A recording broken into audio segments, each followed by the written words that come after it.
कहते हैं किस्मत जब करवट लेती है ना तो सबसे बड़ा तूफान भी इंसान की जिंदगी बदल देता है।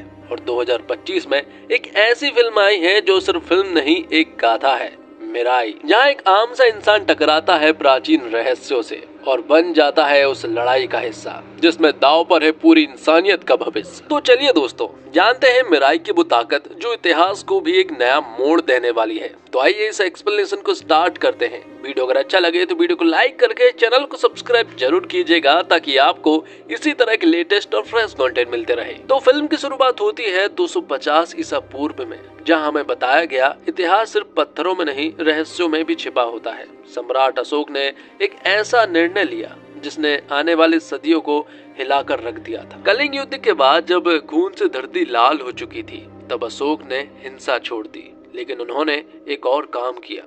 उन्होंने 9 विद्वानों को चुना और सौंप दिए उन्हें 9 रहस्यमय ग्रंथ, जिनमें लिखी थी वो गुप्त विद्या जो आम इंसान की पहुंच से बाहर थी। तो मैं आपको इन ग्रंथ और इनकी शक्तियों के बारे में बताना चाहता हूँ। पहला ग्रंथ है प्रकाश का प्रसार, जिसमें लिखा था रोशनी और ऊर्जा को कैसे नियंत्रित किया जाए। दूसरा ग्रंथ है साइकोलॉजी, मतलब की मनोविज्ञान, इंसान के विचार, भावनाएं और दिमाग पर नियंत्रित करने की अद्भुत विद्या। तीसरा ग्रंथ है माइक्रोबायोलॉजी, सूक्ष्म जीव, रोग को पैदा करने वाले और उन्हें खत्म करने वाले अदृश्य जीवों का ज्ञान। चौथा ग्रंथ है रस विद्या और रसायन, धातुओं को बदलने और अद्भुत मिश्रण बनाने की कला। पांचवा ग्रंथ है कम्युनिकेशन, संवाद की शक्ति, दूर से दूर तक बिना बोले संदेश पहुंचाने की रहस्यमय तकनीक। छठा ग्रंथ है गुरुत्वाकर्षण और खगोल, ब्रह्मांड, ग्रह और शक्तियों के रहस्य जो विज्ञान से भी आगे थे। सातवां ग्रंथ है समाज विज्ञान, सभ्यता को नियंत्रित और संगठित करने के नियम। आठवां ग्रंथ है अस्त्र शस्त्र,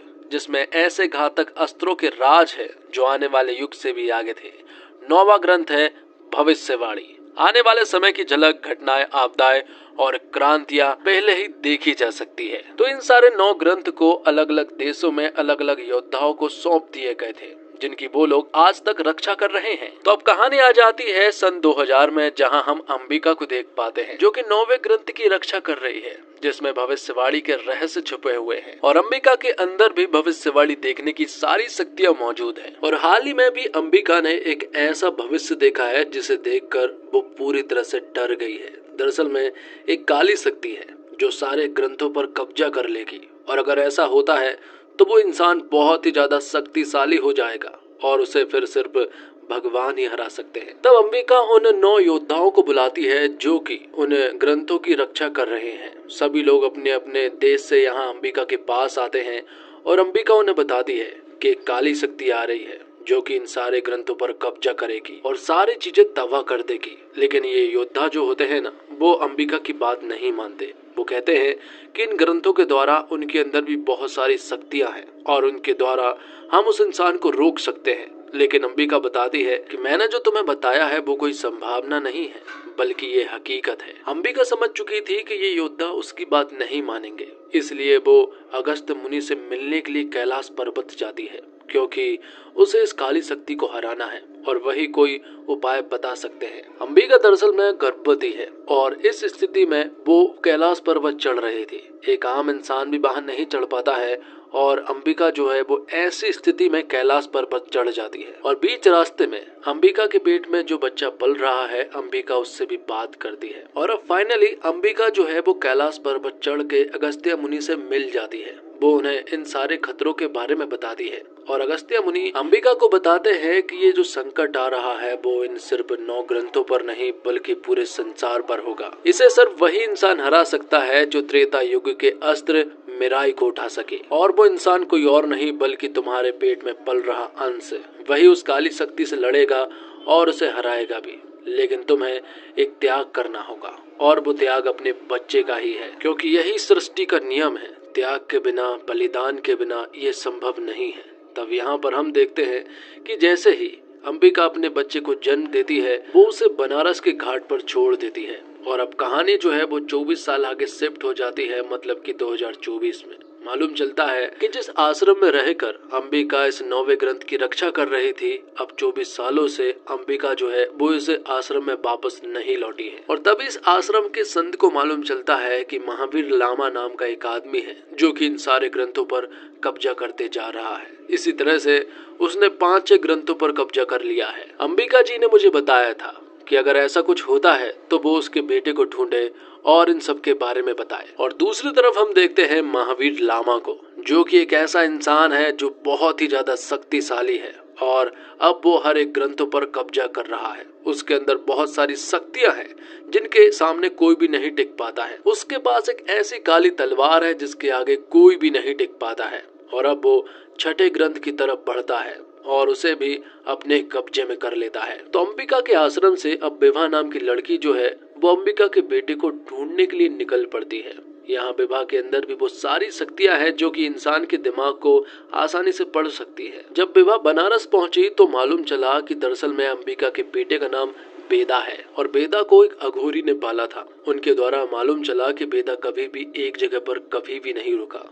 वो बनारस से पश्चिम बंगाल गया और वहां से हैदराबाद। तो लोगों का मन पढ़ते पढ़ते विभा जो है वो उस जगह पर पहुंच जाती है जहां पर वेदा मौजूद था। वेदा के बारे में हमें मालूम चलता है कि वेदा एक छोटा मोटा चोर है और इसी तरह की छोटी मोटी चोरियां करते रहता है, जिस वजह से अक्सर उसकी लड़ाइयां भी होती रहती है। लेकिन वेदा जो है वो डरने वालों में से नहीं है, वो लोगों का सामना करता है। और फिर आखिर में विभा की मुलाकात वेदा से होती है। विभा को डाउट था कि क्या ये वही इंसान है जिसे वो ढूंढ रहे हैं। और जब विभा वेदा का मन पढ़ने की कोशिश करती है तो वो पूरी तरह से असमर्थ रही थी। और ऐसा विभा के साथ पहली बार हुआ था कि जब वो किसी का मन नहीं पढ़ पाई हो। विभा यहाँ वेदा को बताने की कोशिश करती है कि तुम कोई आम इंसान नहीं हो, तुम एक योद्धा हो जो कि एक बहुत बड़ी विपत्ति से लड़ने के लिए पैदा हुए हो। लेकिन वेदा यहाँ उसकी कोई भी बात नहीं मानता है। और अब दूसरी तरफ हम देखते हैं महावीर लामा को, जिसे 7वें ग्रंथ के बारे में मालूम चल गया था।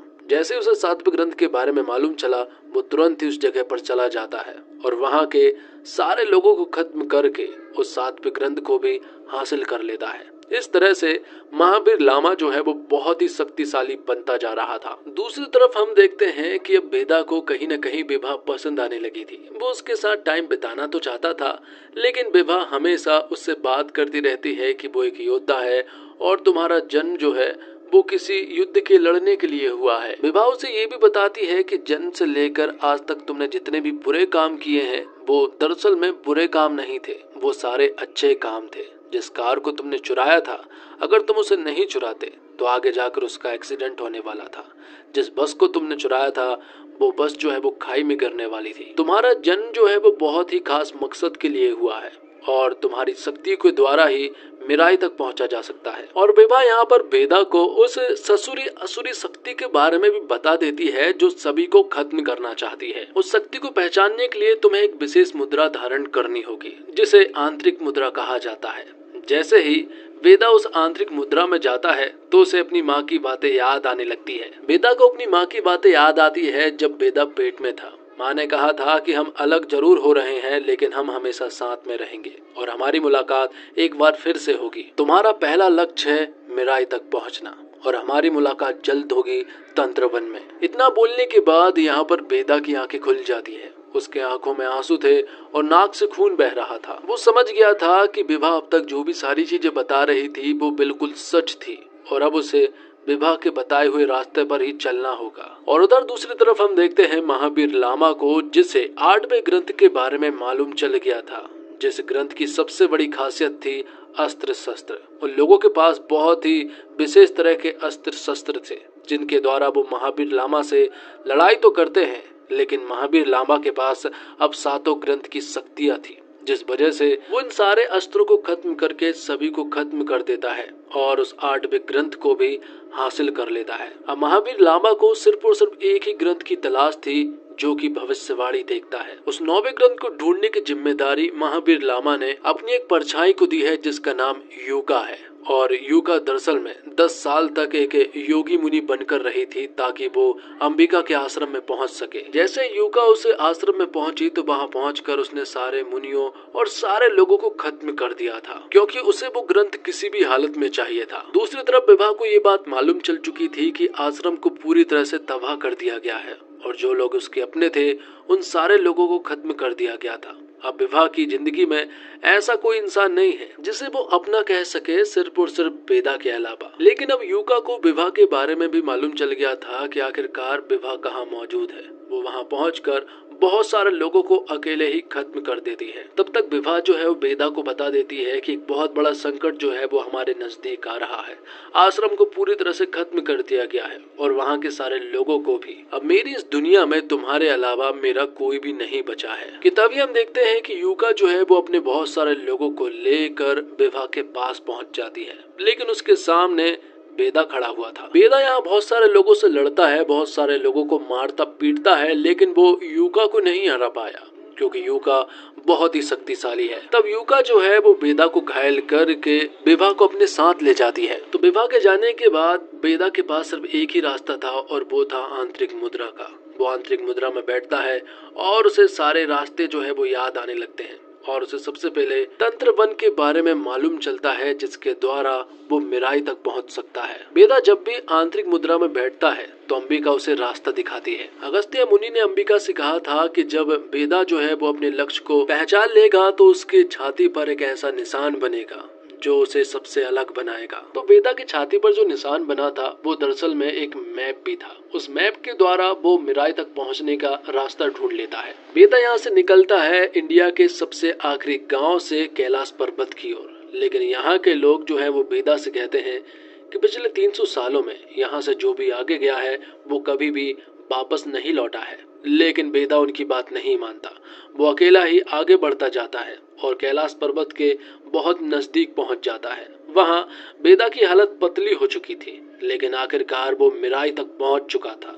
जैसे ही वो उसके नजदीक जा रहा था कि तभी वेदा के ऊपर जटायु के द्वारा आक्रमण होता है। दरअसल में जटायु जो है वो उस मिराई की सालों से रक्षा कर रहे हैं। जटायु ने यहाँ पर वेदा को रोकने की काफी कोशिश की, लेकिन वेदा को पहले ही बता दिया गया था कि जटायु को मारना नहीं है, बस उसे उसके माथे पर हाथ लगाना है, जिससे कि वो पहचान जाएंगे कि वो यहाँ एक लक्ष्य को लेकर आया है। आखिर में वेदा जो है वो उस अस्त्र को हासिल कर लेता है, लेकिन जब तक वेदा को उस अस्त्र के बारे में मालूम नहीं चलेगा तब तक वो बस एक लाठी के समान है। लेकिन जब उस जगह से वेदा जो है वो वापस लौटा तो लोग जो है वो उसे भगवान की तरह पूजने लगे थे, क्योंकि 300 सालों के बाद यहाँ से कोई वापस लौट पाया है। और फिर इसी गांव में यहाँ वेदा की मुलाकात होती है अगस्त्य मुनि से। अगस्त्य मुनि के बारे में तो वेदा कुछ भी नहीं जानता है, इसलिए अगस्त्य मुनि उससे कहते हैं कि एक काम करो, तुम मुझे एजी कहकर बुलाओ। तो एजी यहाँ पर वेदा को बहुत सारी बातें बताते हैं इस अस्त्र के बारे में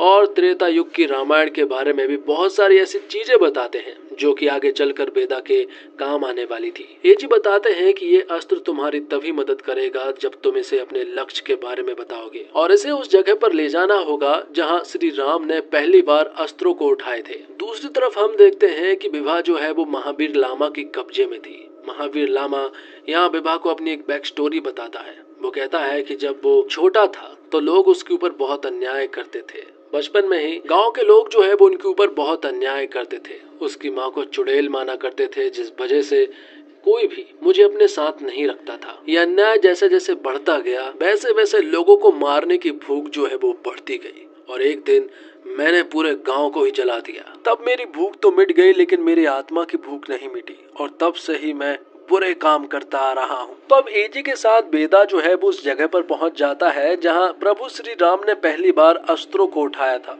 वहां पहुंचकर वेदा उस जगह को ढूंढने लगता है, लेकिन वो जगह जो है वो वेदा को कहीं भी दिखाई नहीं दे रही थी। फाइनली वेदा उस जगह पर पहुंच तो जाता है, लेकिन उसके पहुंचते ही यहाँ पर महावीर लामा के बहुत सारे लोग आ जाते हैं, जिनके साथ यूका भी शामिल थी। यूका यहाँ वेदा से कहती है कि पिछली बार तो तू बच गया था, लेकिन इस बार तुझे कोई नहीं बचा सकता। वो सभी लोग एक साथ वेदा के ऊपर अटैक कर देते हैं और वेदा उन सभी लोगों से लड़ नहीं पा रहा था क्योंकि वो बहुत सारे थे। तभी उसे कुछ चीजें याद आ जाती है। वो उस अस्त्र को अपने हाथ में रखकर कहता है कि मेरी माँ का ही उद्देश्य मेरा उद्देश्य है, अहम रण सिद्धम। इतना कहकर वो जैसे ही जैत्रेय बोलता है कि तभी यहाँ पर एक बहुत बड़ा विस्फोट होता है और वो अस्त्र जो है वो अब सचमुच एक शक्तिशाली अस्त्र के रूप में बदल गया था। उस अस्त्र की एक मार से लोगों की जान तक चली जाती है, जिस वजह से अब यहाँ पर बेदा जो है वो लोगों को बहुत ही आराम से मार डालता है। यहाँ तक कि आखिर में बेदा ने यूका को भी जान से मार दिया था। तभी हम देखते हैं कि यूका ने विभा को घायल कर दिया था। उसकी हालत जो है वो बहुत खराब हो चुकी थी, लेकिन जैसे ही विभा के हाथ में वो अस्त्र गया, विभा जो है वो पूरी तरह से ठीक हो गई। ये देखकर बेदा समझ गया था कि ये अस्त्र जो है वो कोई मामूली अस्त्र नहीं है, ये बहुत ही शक्तिशाली है। तो आगे मालूम चलता है कि विभा को भी उस 9वें ग्रंथ के बारे में मालूम नहीं है कि वो कहाँ है, लेकिन यहाँ पर बेदा को याद आता है कि उस 9वें ग्रंथ को अगर ढूंढना है तो उस जगह पर जाना होगा जहाँ पर पहला ग्रंथ रखा गया था, मतलब कि कामाख्या में, जहाँ पर अघोरी लोग रहते हैं और उनके अंदर बहुत ही अलग तरह की तांत्रिक वाली शक्तियाँ होती है। तो वो लोग कामाख्या पहुँच जाते हैं, लेकिन वो अघोरी बाबा से नहीं मिल पा रहे थे क्योंकि यहाँ पर बहुत ज्यादा सिक्योरिटी थी। लेकिन हमारा हीरो सीधे अघोरी बाबा के पास पहुँच जाता है। जैसे ही अघोरी बाबा बेदा को देखते हैं तो वो कहते हैं कि इस विपत्ति से लड़ने वाला सिर्फ एक ही इंसान होगा जिसके हाथ में ये मिराई होगी, वो इंसान तुम हो और तुम अंबिका के बेटे हो। इससे पहले अघोरी बाबा जो है वो बेदा को एक फ्लैशबैक की कहानी सुनाते हैं। वो कहते हैं कामाख्या में बहुत सारे ऐसे लोग थे जो कि काले जादू को मानते थे और वो इन शक्तियों से अच्छे खासे रूबरू भी थे, लेकिन मैं उन सबसे आगे था। एक दिन जब एक गांव पूरी तरह से जल रहा था तो उस गांव के बाहर मैंने एक बच्चे को देखा। मैंने उस बच्चे को बहुत ही डरा हुआ देखा तो मैंने उसे कामाख्या लेकर आ गया। वहां लाने के बाद मैंने उसे अपनी शक्तियां सिखाई और उसके अंदर भी अब बहुत सारी तांत्रिक शक्तियां आ चुकी थी। वो सारी चीजें कर पा रहा था जो हम कर पा रहे थे और अब वो वक्त आ गया था जब पहले ग्रंथ की सुरक्षा के लिए किसी इंसान को चुना जाना था। मेरा बेटा भी था जो कि बहुत ही शक्तिशाली था। जब परीक्षा हुई और जब शक्तियों का परीक्षण हुआ तो मालूम चला कि जिस बच्चे को मैंने चुना है वो बहुत ही गलत बच्चा है। उसके अंदर तो लोगों को बचाने वाली शक्तियाँ कम, लोगों को मारने वाली शक्तियाँ ज्यादा है। इसलिए मैंने अपने बेटे को चुना, लेकिन ये सारी चीजें उससे देखा नहीं गया। उसने बहुत सारे लोगों के हाथ में एक जादुई सूत्र बांधा, जिसके हाथों में भी ये सूत्र बंधा रहेगा वो लोगों को आसानी से काबू कर पाएगा। और फिर आखिर में उसने असली रंग दिखा दिया। सारे गांव के लोगों को उसने काबू कर दिया था। मुझे भी पूरी तरह से जकड़ लिया गया था। कुछ ही घंटों के बाद सभी लोग मरने वाले थे कि तभी यहाँ पर अंबिका की एंट्री हुई। अंबिका जैसे ही आई तो उसने यहाँ पर एक रक्षा कवच बनाया और फिर उस जादुई सूत्र को अपने हाथों में लेकर जला लिया और इस तरह से वो खुद भी अग्नि की ओर समर्पित हो रही थी। ये बलिदान अंबिका इसलिए दे रही थी ताकि गांव के सभी लोग बच सके और वो उस बच्चे के जादुई सूत्र से आजाद हो सके। लेकिन यहीं पर अंबिका ने अघोरी बाबा और उस बच्चे को भविष्य बता दिया था कि ये जो बच्चा है ना वो आगे चलकर सारे ग्रंथों पर कब्जा करेगा, लेकिन जैसे ही इसकी नजर 9वें ग्रंथ पर पड़ेगी तो इसका विनाश निश्चित है। ये सुनकर यहाँ से वो लड़का भाग गया। वो लड़का कोई और नहीं बल्कि महावीर लामा था। तो खुद को अग्नि में समर्पित करने के बाद गांव के सभी लोगों की जान बच गई थी और तब से ही उस गांव में एक दिव्य ज्योति जल रही है जो कि अंबिका के रूप में है। तो बेदा दिव्य ज्योति के सामने खड़ा हुआ था। वो दिव्य ज्योति के सामने कहता है कि संकल्प के लिए तुमने अपने बेटे को त्याग दिया, समूह को बचाने के लिए तुमने अपने आप को त्याग दिया। ये बलिदान जो है वो इस तरह से व्यर्थ नहीं जाएगा। वो शपथ लेता है कि वो सारे ग्रंथों को योगी स्थान तक उनकी जगह पर पहुंचा कर रहेगा और फिर आंतरिक मुद्रा के द्वारा वो उस जगह पर पहुंच जाता है जहां पर उस 9वें ग्रंथ को रखा गया था। वो उस 9वें ग्रंथ को निकालता है और उसे योगी स्थान तक ले जाने की कोशिश करता है, लेकिन तभी बीच रास्ते में उसकी मुलाकात होती है महावीर लामा से। उसके हाथों में 8 ग्रंथ थे और उन 8 ग्रंथ की शक्तियां जो है वो महावीर लामा के अंदर थी। जब बेदा अपने लोगों के साथ ट्रेन से जा रहा था तब महावीर लामा ने उनके ऊपर अटैक कर दिया था और जो अस्त्र बेदा के पास था उस अस्त्र के होने के बावजूद महावीर लामा जो है वो बेदा के ऊपर भारी पड़ रहा था और फिर आखिरकार महावीर लामा को वो 9वां अस्त्र जो है वो मिल जाता है। जिससे कि अब वो महाशक्तिशाली बन चुका था और अब तो वो बेदा को बहुत ही आसानी से मार रहा था। उसने बेदा को बहुत ही बुरी तरह से घायल कर दिया था। तब अगस्त मुनि की कुछ बातें जो है वो हमें बताई जाती है। जब मृत्यु को भी जीत चुका असुर सामने खड़ा हो तब उसके अंत के लिए खुद देव भी शस्त्र बनकर प्रकट हो जाएंगे। और जानते हो वो अद्भुत शक्तिशाली अस्त्र क्या है? ये अस्त्र दरअसल में मर्यादा पुरुषोत्तम श्री राम का धनुष कोदंड है। जब भी ये अस्त्र किसी योद्धा के हाथ में जाएगा तो ये अस्त्र दिव्य अस्त्र के रूप में बदल जाएगा। और अब वो अस्त्र जो है वो कोदंड के रूप में बदल जाता है